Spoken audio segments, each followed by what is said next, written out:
इस विशेष वीडियो में हम मांसपेशी ऊतक के विवरण को देखेंगे। अब मांसपेशी ऊतक मांसपेशी कोशिकाओं से बना होता है। मांसपेशी कोशिकाएं लंबी होती हैं और इन्हें फाइबर कहा जाता है।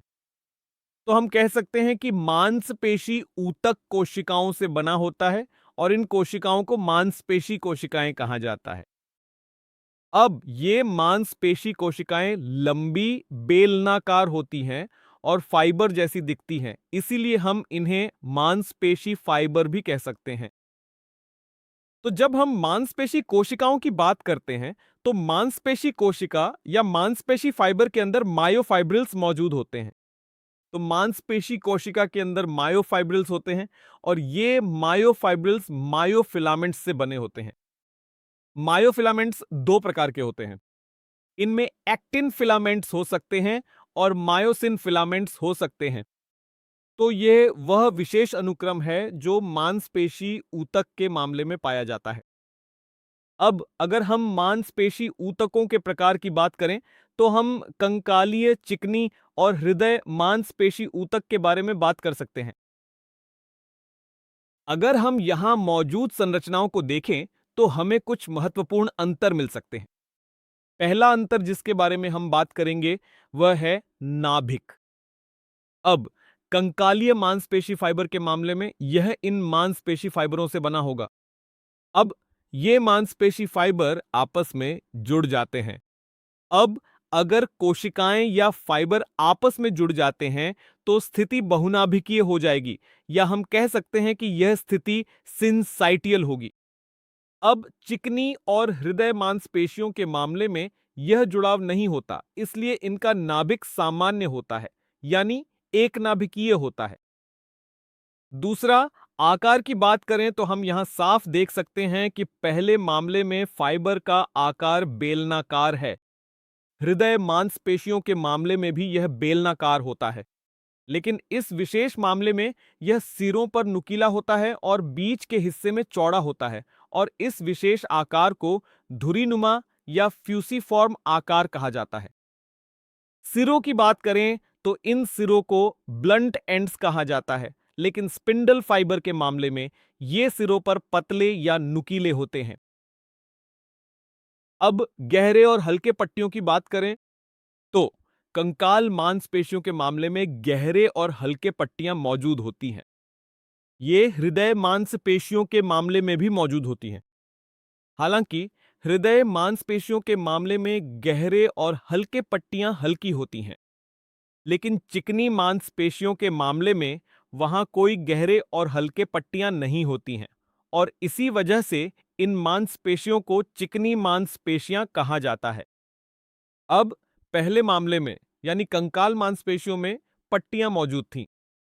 तीसरे मामले में यानी हृदय मांसपेशी तंतुओं में पट्टियां थीं, गहरे और हल्के पट्टियां थीं।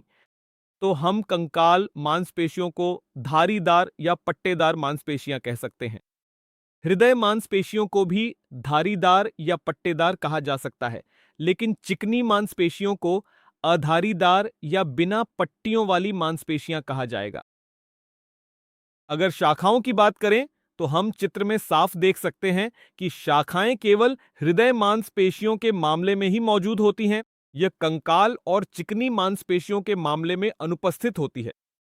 तो यह बिना शाखाओं वाली और बिना शाखाओं वाली होती हैं पहले दो मामलों में, और हृदय मांसपेशियां शाखाओं वाली होती हैं। अब हम इंटरकलेटेड डिस्क के बारे में बात करते हैं। अब इंटरकलेटेड डिस्क केवल हृदय मांसपेशियों के मामले में ही मौजूद होती है, इसलिए यह पहले दो यानी कंकाल और चिकनी मांसपेशियों के मामलों में अनुपस्थित होगी। अब स्वैच्छिक या अस्वैच्छिक स्थिति के बारे में बात करते हैं।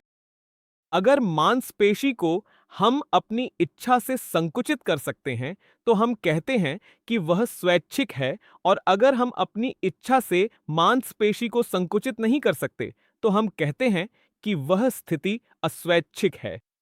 अब केवल कंकाल मांसपेशियां ही स्वैच्छिक होती हैं और बाकी सभी अस्वैच्छिक होती हैं। अब सेल जंक्शनों के बारे में बात करते हैं। अब सेल जंक्शनों की बात पहले मामले में करेंगे यानी कंकाल मांसपेशी तंतुओं में। अब इस मामले में एक मजबूत संयोजी ऊतक की परत होगी और यह कई मांसपेशी तंतुओं के बंडलों को घेर लेगी। स्मूथ मसल फाइबर्स के मामले में cell junction smooth muscle fibres को एक साथ जोड़े रखते हैं और इन्हें भी संयोजी ऊतक की परत में एक साथ बंडल किया जाता है। अब कार्डियक मसल फाइबर्स के मामले में सेल जंक्शन बहुत महत्वपूर्ण हो जाते हैं। अब कार्डियक मसल फाइबर्स के मामले में सेल जंक्शन कार्डियक मसल कोशिकाओं की प्लाज्मा झिल्ली को आपस में जोड़ देंगे और इस जुड़ाव के कारण ये कोशिकाएं एक दूसरे से चिपक जाती हैं।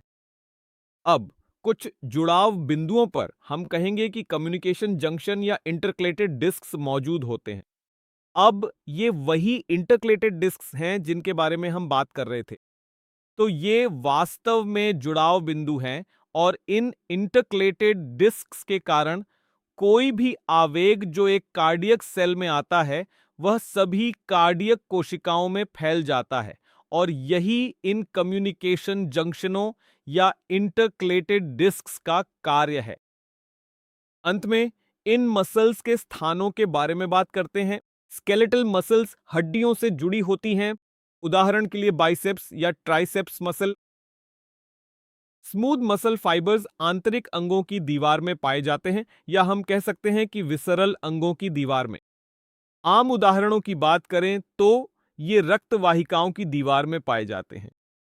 ये एलिमेंट्री कैनाल की दीवार में भी पाए जाते हैं, जैसे कि पेट या आंत। ये प्रजनन या जनन मार्ग की दीवार में भी पाए जाते हैं।